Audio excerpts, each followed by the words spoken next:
Good afternoon, and welcome to Ask a Mom, Operation Syndrome, Mental Health, and What is Really Killing the Kids.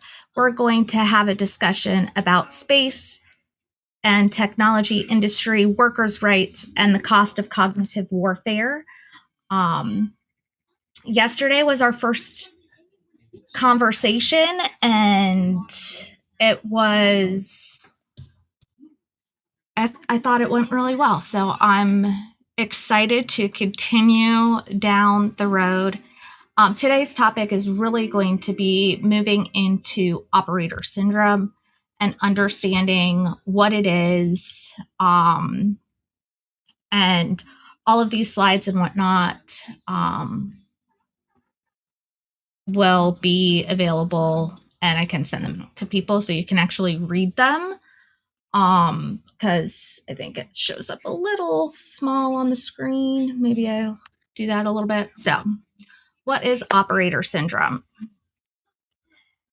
There's a ton of words on this on the screen right now, but what it really comes down to is the world in its current state has been at war for at least 250 years from the creation of what we will call the United States of America.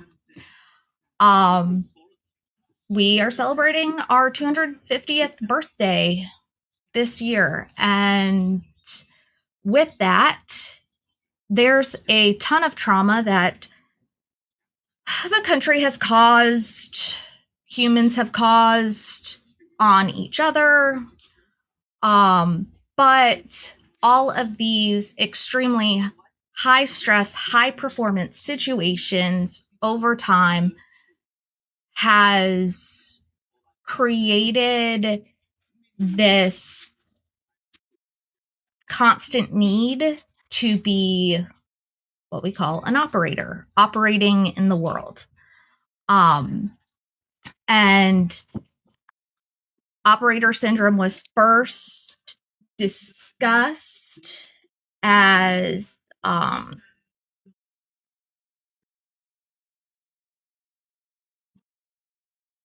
yes, Danielle, I just saw the comment. We are not celebrating this anniversary. It's painful to watch. And that is part of why I feel that, at least right now in this time, this information is extremely needed. Because, and we'll move on to the next page here in a second, but with operator syndrome, and you have military special forces is where it really was identified. It's not a formal psychiatric diagnosis, but moves through an entire framework that holistically looks at the wear and tear of a body's biological systems from prolonged chronic stress and physical demands. And the big thing with chronic stress to realize is that chronic stress in a military standpoint is very focused on the military members, and the interrelated issues are everything from traumatic brain injury, hormonal disruption, sleep disturbances, the chronic pain. You have the different psychological and behavior changes from PTSD and depression and anxiety and anger and rage, and trying to figure out why in a world that is so terrible am I the one who is here having to deal with this? And that's where the moral and existential issues come into play of the just moral injury and survivor's guilt that happens when a community is in this constant state of war. And there are all sorts of different thoughts on treatment and how to comprehensively, holistically approach and move from all of these fragmentations of care into a holistic standpoint.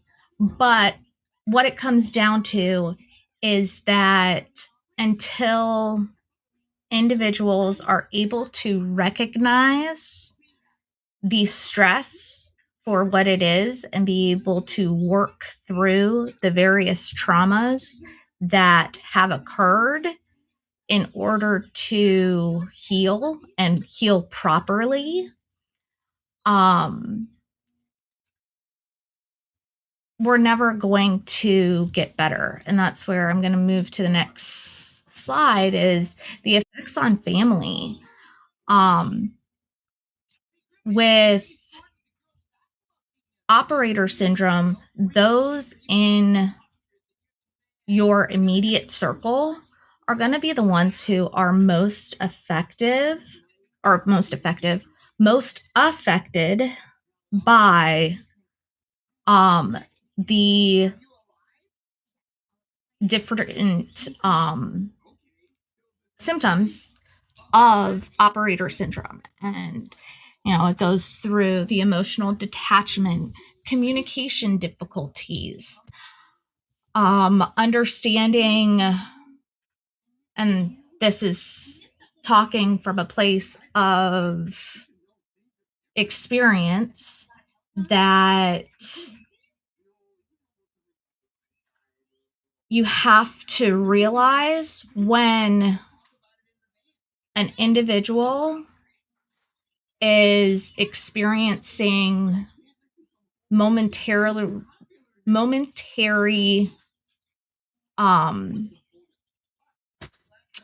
why can't I think of the word? I apologize. When they're experiencing a momentary influx of emotion, stress, and how that lashes out, especially when it comes to an individual who experiences a lot of pain in their body, a lot of just varying stresses. Now, everyone wants to just push it down until they've ignored it to a point where they can no longer ignore it. And instead of handling it in a healthy way, it just kind of explodes. And when it explodes, that burden lands on the individuals who are around them. And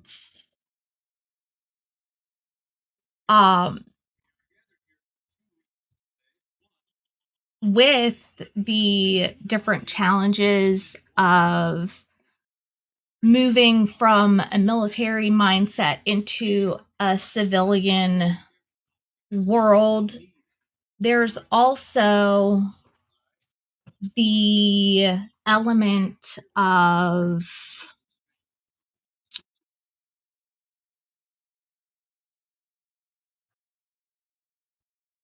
when your skill set is within the military, you often move into a civilian job, which is very similar, but different in that you're able to do that job from home opposed to being deployed.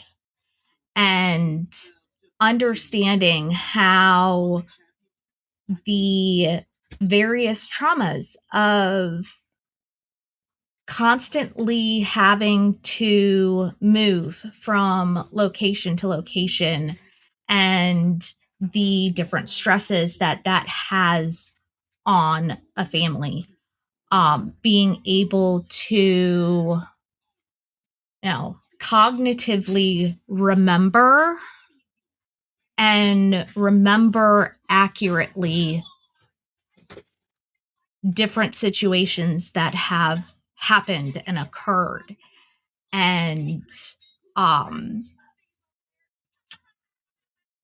top of that, you have the environmental elements of with the chronic pain and the PTSD and all of these other, cognitive issues. There's also the physical issues of just being exposed to different elements. And that's kind of where we move into one of the good things that have occurred in the past little bit is the PACT Act. So, Sergeant First Class Keith Robinson, honoring our promise to address comprehensive toxics. Act of 2022. It was a law that expanded VA healthcare and benefits for veterans exposed to burn pits, Agent Orange, and other toxic substances. And this is actually the start of where my personal research and understanding into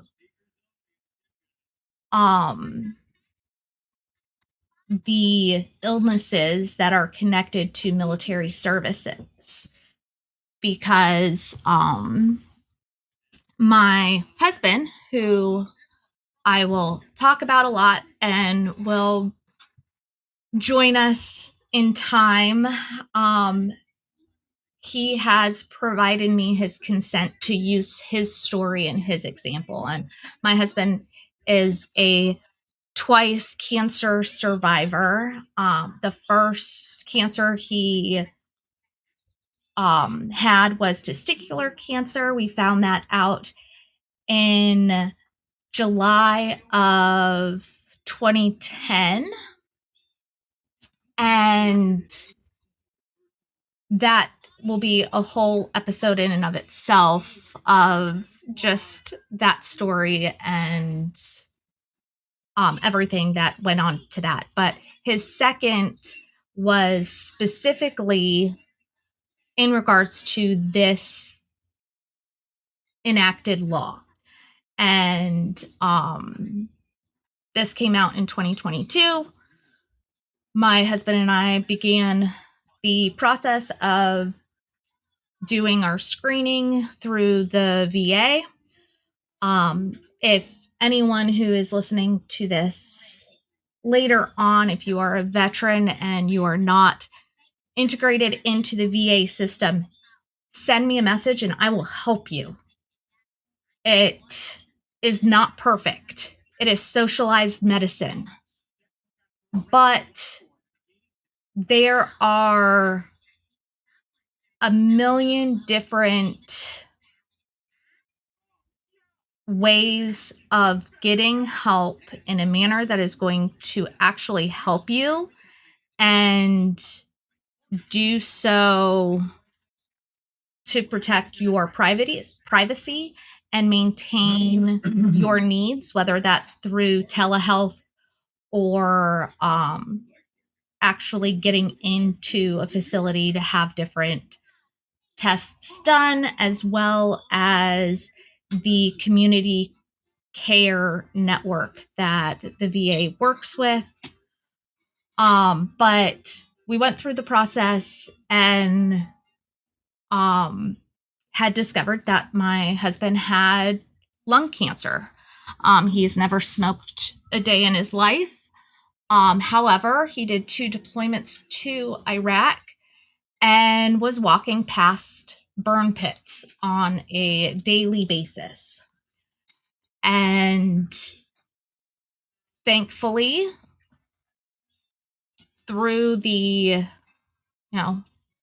miracle of modern medicine, they did the tests. They identified it early, and we had an amazing surgeon go in and remove 2/3 of his lung, because of where the tumor was located.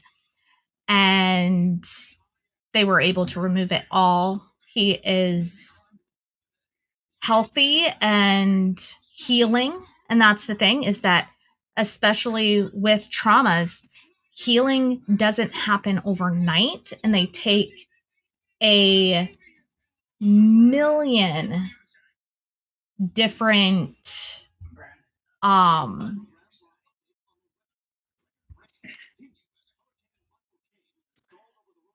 don't you hate it when your brain just kind of like stops mid sentence and is like, you know what?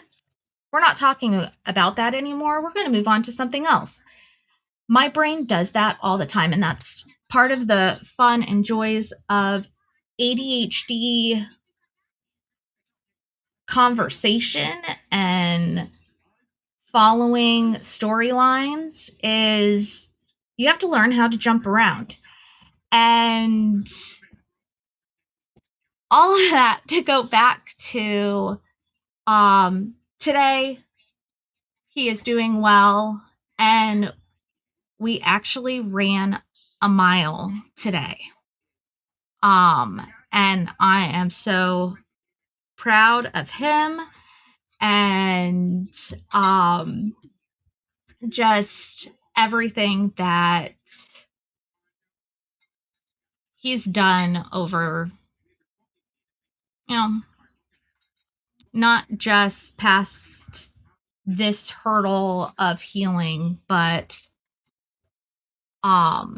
just in general. And that reminded me where I lost my train of thought, in that healing is a process. It doesn't happen overnight, because it's a slow process, and everyone wants to look and see the different we'll go with the various celebrities and their bounce back after X, Y, or Z. And the reality is that it really takes time. And especially if you start to move before everything is healed, that's where re-injuries happen and all of that. So I hope in this, first little bit of digging into operator syndrome and understanding exactly what it is, who it affects, how it affects them, kind of helps to continue down peeling apart the onion to understand what we can do to help those around us. So with that, and moving on to the next topic for today's conversation specifically, is now that we understand a little bit about the various traumas that, at the very least, a large portion of our community is dealing with, because military veterans, at this point in time, I'd have to look up the exact numbers and all of that. But you might not realize just how many individuals within your life are veterans. Danielle, I saw you say that your spouse is a veteran, and that is the case, because again, in 250 years of America's existence, all of that time was spent in some sort of war. And as different leaders have broken it apart to kind of dictate, well, that was this war and that war, and talking about peace times. There hasn't been a time of complete peace where we've been able to actually heal our bodies, heal our minds. And in this discovery, I really moved into the element of ethical social engineering. And I'm gonna present full screen so you can see it wonderfully. So there you go. Ethical social engineering. In today's world, we look at social engineering as a manipulative element of shady individuals who are attempting to trick or gain access to information that they may or may not, well, they may, that they do not have access to, or they shouldn't have access to. And that is a topic in and of itself of who and what information should be available to each individual person. But we'll come back to that another day. So, with ethical social engineering, it comes down to an individual's personal autonomy to make their own choices. As we talk about autonomy has multiple different elements. And this particular image that we are looking at is a threat diagram, threat map, mind map, how there's a million different terms for how it is, but specifically this one is looking at personal autonomy. And personal autonomy comes down to your physical autonomy, your cognitive autonomy, and your existential autonomy. So physically, if I am autonomous, can I physically make my own choices, move, do what I need to or want to do? Cognitive autonomy comes to the information piece of who am I allowing to change the way I think? And changing the way you think is not a bad thing. We are supposed to grow and learn from each other and the world around us. However, there are individuals who are able to insert different barriers the same way they do with the physical autonomy on the cognitive side. And when the physical autonomy and the cognitive autonomy get to such an extent that it moves into your existential autonomy, and the existential autonomy is that you are free to exist in this space as you are. And with that, that is where we see armed conflict, murder, climate change. the lack of medical care and genocide, and understanding how when a person is operating in their own autonomy, it is seen as dangerous because there is no control mechanism that will dictate what they do. And if you have an individual who is an extreme narcissist, that can be extremely bad. Sociopath, anything where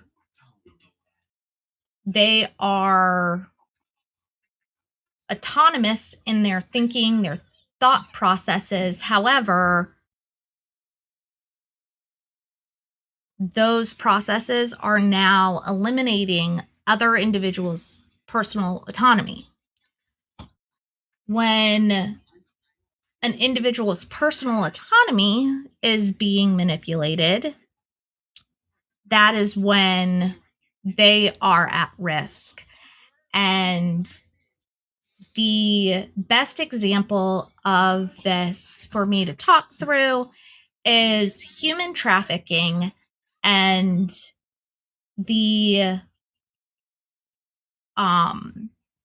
just various networks of individuals who but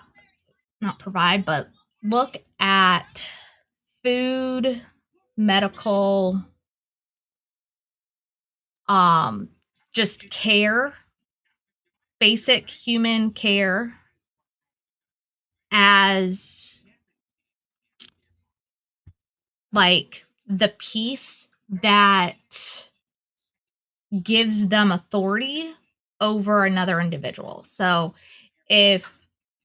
and again, I'm a mom, hence the Ask a Mom. So I always go back to how I view my children. If I pay for everything and I control everything, my kids' autonomy, they need me. So they're not quite autonomous. But the goal is to get them to that point where they are, able to sustain themselves on their own. But that dynamic of understanding that, yes, people need other people. We are not meant to, roam around alone. We form those connections, but when those connections are dependent upon other elements, is it really a choice of autonomy? And then we can, go further down the rabbit hole of talking about, does free will actually exist? And all of that fun, kind of off the wall, down the rabbit hole thoughts, which I promise you we will end up getting to at some point in time, but not today. So ethical social engineering, I've kind of boiled it down to 4 different principles. Our job as ethical social engineers, so my job as an ethical social engineer, is to extend the timeline. And we'll go into that on the next page. So then the goal is a garden, not a castle. And then we have, you must learn how to communicate with the world around you. And then when you have to fight, fight fair. So the first one in extending the timeline. And one of the fun things that I just really enjoy doing, and if you enjoy doing puzzles and that sort of thing, it's totally something that you'll need to look into because it's super fun. I work with an organization that is called Trace Labs. Trace Labs, it's a Canadian organization that they do global search parties each year, or not each year, quarterly. They do quarterly global search parties, and they work to find missing persons. So they work with the Canadian law enforcement to identify which cases we look at. And it's just one day where all of the individuals who work in OSINT, or open source intelligence gathering, spend about 4 hours on a Saturday seeing if they can find additional information about missing people. And the one of the big ticket prize, because each piece of information has a point value, but the big thing is extending the timeline. How can we determine that an individual is still alive and the efforts looking for them are moving forward? And that's where this idea of extending the timeline as the job that we're looking at is that we're trying to extend out this timeline as society both learns how to get along, or society, falls off the face of the planet. We go back into the dark ages or whatever. But all throughout time, and that's this image of the timeline, the global life expectancy went from the age of 30 all the way now to the age of 70. So as we extend out this timeline, we have to also understand and learn that it's not just about extending your timeline, it's extending society's timeline as we all work together for a common good goal. So, what is the goal? If we're all supposed to be working together on this goal, what is the goal? And the goal is a garden, not a castle. And that comes into, the kings, they want to build castles. They are for protection. They want to throw up walls. Those individuals have been incredibly hurt. I don't know by whom, but that's where the goal needs to move from a castle into a garden mindset where the garden is not unguarded. We put protections up, but those protections are up to, maintain the look of the garden, the care of the garden, ensuring that the fruits aren't getting eaten by, we live, our house backs up to the woods, so we have all sorts of different animals that we end up seeing. And as I attempt to, learn how to garden, one of the big things is understanding how the different plants I'm planting are going to affect the wildlife, but also if I have a plant in the house, is that plant something that my cat's going to lick or eat or anything like that? So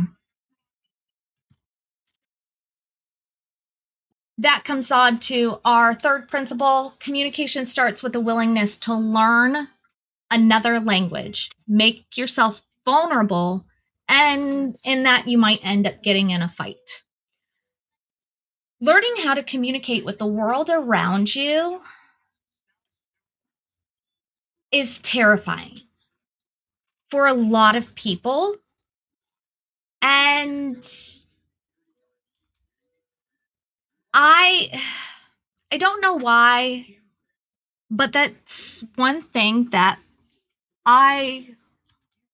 saying hello has never been something that scares me or worries me. I don't know if I just, lack that part of the brain that triggers threats to the point of, hey, you shouldn't say hello to that person, or what exactly it is.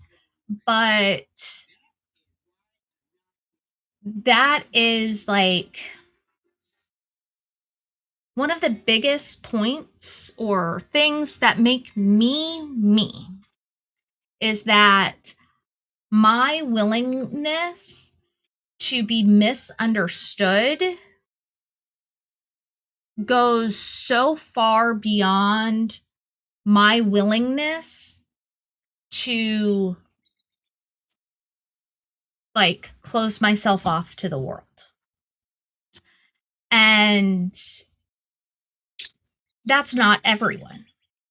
Like I said, a lot of people, like, it's terrifying just to think about, making a new friend. And I make a new friend like every day across internets, across just community, and at the same point, those same tendencies of being vulnerable and being willing to be misunderstood often is the cause of arguments, is because I will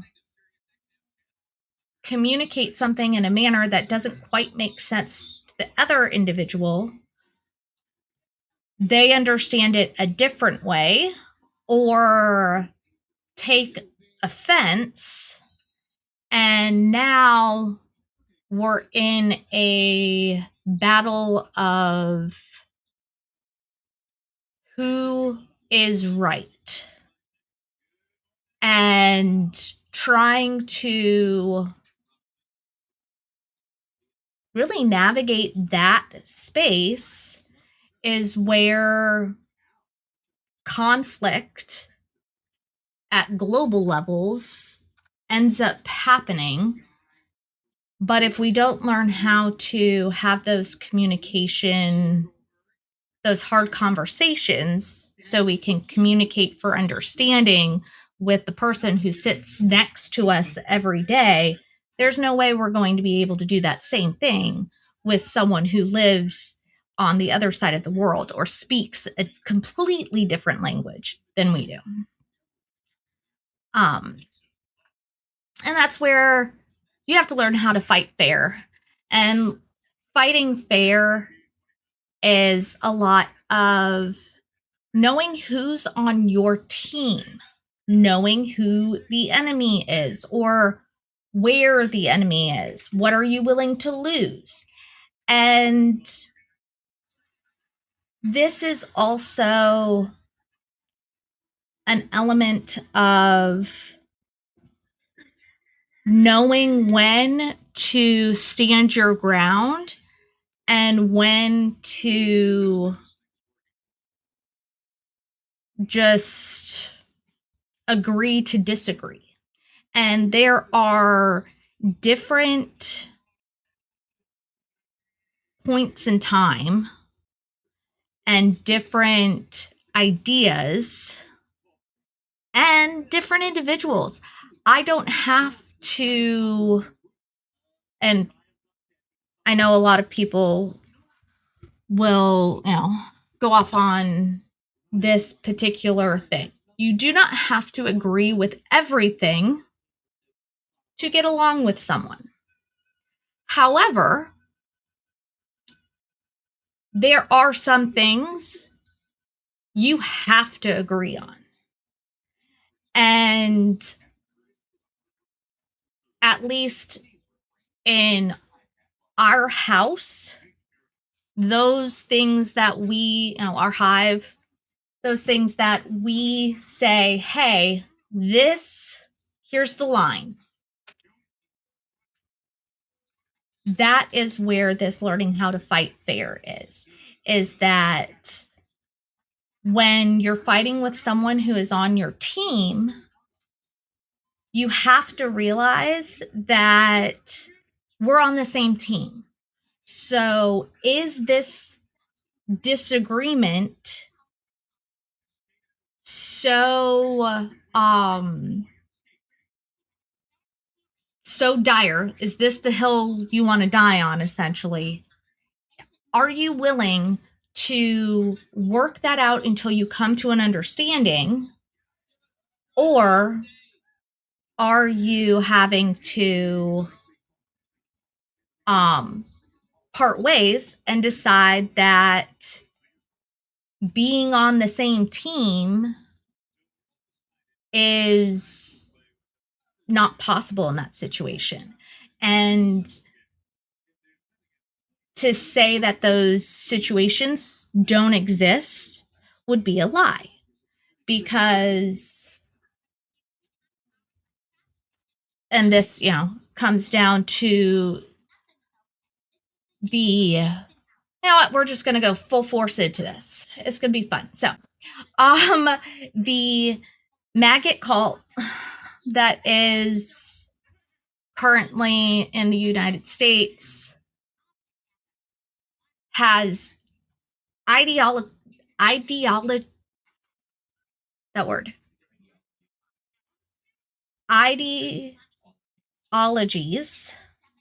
that are antithesis to the existence of not just me, but my entire hive, my entire people group, the group that I am willing to fight for.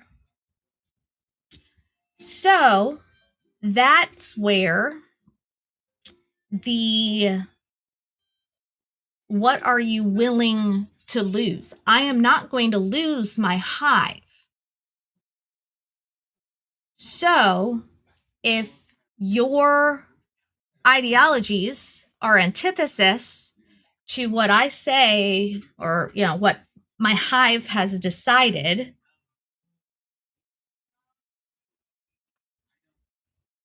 we're going to have to understand how that works. And I equate everything back to bees, and you'll see that as we go through, for lots of different reasons. But the more I've learned about bees, the more perfect a analogy the bees become. And what happens when a new queen bee enters the hive is when the bees, they start to swarm. And the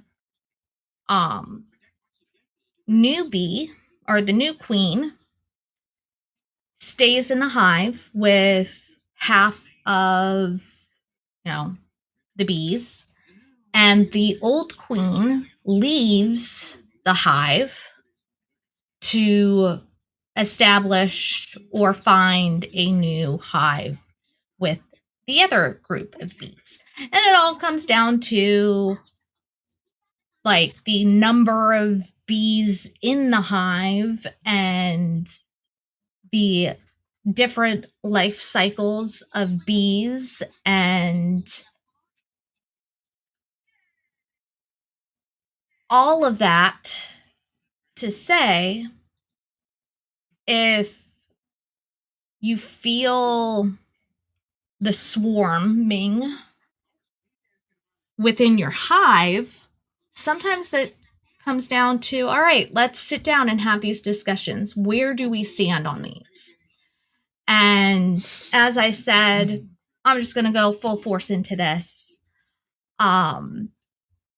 With everything that has happened in the United States in this current administration, we had to do that. Like, our hive had to sit down and go, okay, these are the elements that help us to understand and know and how we view the world around us.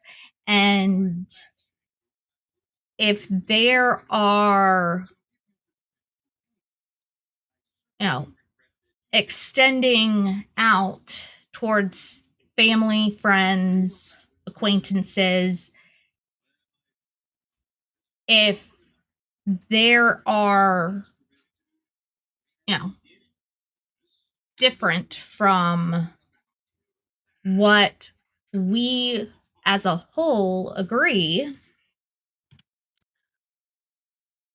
then those connections need to get cut.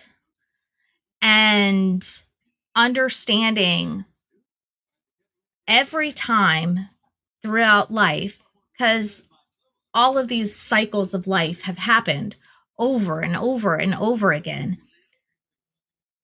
As you begin to cut those different lines of toxicity, of differenting opinions, there's going to be hurt there. There's going to be a need to grieve and be able to remember certain things that, again, bring you life and healing, vices remembering all of the toxicity. However, you also have to realize that if it's a toxic relationship, it's a toxic relationship. And if conversations cannot be had to fix or create that healing, it's going to be something that has to be worked through. And it's not easy. But that is where growing in community moves you from a mentality of all me to a mentality of us. And this, one of my favorite images in my ethical social engineering, is the sum of human knowledge. And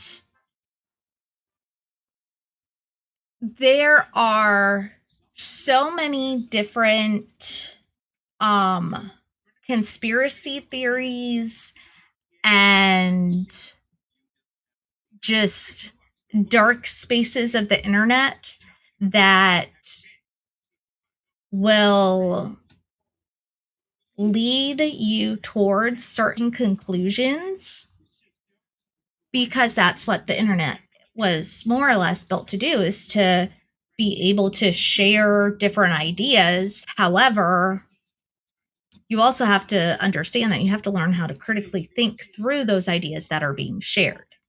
So this image is as quick and accurate of an image I can bring to the US system and what it looks like. So we have the triangle in the center. We have there are three core things in the one on the bottom is the political standings or the governing body. Then you have your religion and social beliefs and the industry and commerce. And between the three of those, they form every bit of information that we know as a community. Now, not everyone knows all of that information, but collectively, we all know. So then you have right-wing politics that swing to the right, leading into religion and social beliefs as the pinnacle of what we should believe. And then you have the left-wing politics where industry and commerce is should direct everything we know to believe to be true. And within this construct, you have to be able to determine what is real and what is not real as these ideas and sharing of information starts happening. And that's kind of where you will find the United States today in this mess of the political leanings both ways, flooding the airwaves with their particular ideas. When I say flooding the airwaves, each platform becomes an echo chamber of the individuals on that platform. So if the Twitter, X, whatever they're calling themselves today, you have that echo chamber where you have all of the extremes, right-wing nut jobs in that realm, and they create this echo chamber where their ideas just spur the other one on. And the same thing happens when you go into left-wing politics and have just all of the left-wing informations. And as you hop across the various information platforms and understanding the different messages and different individuals who are using those platforms to send their signal out into the world, as everyone attempts to be the loudest in the room so their idea could be heard, these echo chambers become weapons as we direct very hateful, very hurtful words towards individuals. And that's where you have the kids who are attempting to figure out what the heck is going on in the world. They enter into these various echo chambers and they don't know what to do. And so now you have all the kids in the various echo chambers of what should they believe, what can they believe, and that moves into the ability of individuals to influence young minds, to mold them. And it can get real dark, real fast in a game of trying to see what they're able to get another individual to do. And that's where we're going to pick up tomorrow, is we're going to pick up on this idea of within these various echo chambers of information within the internet, what are they being used for?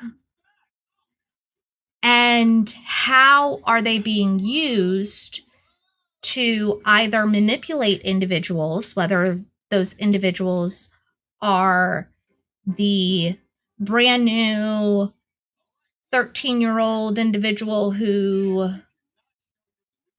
according to the current governance, is allowed on a social media platform, and or a older individual who is spending time on the internet. But we're going to go through those ideas of how this information quickly starts affecting individuals tomorrow, because we're coming up on our 1 hour mark. And like I said, I can talk for days.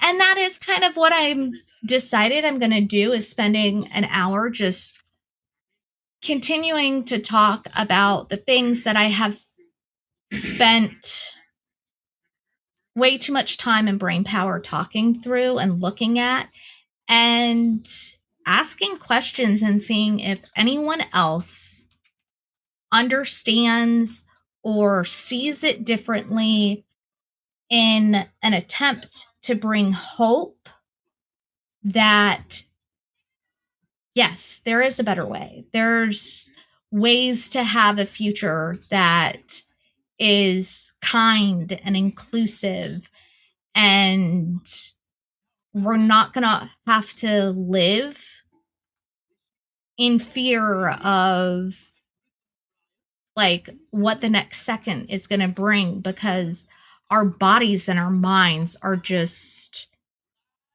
hurting. So, thank you so much for joining me today.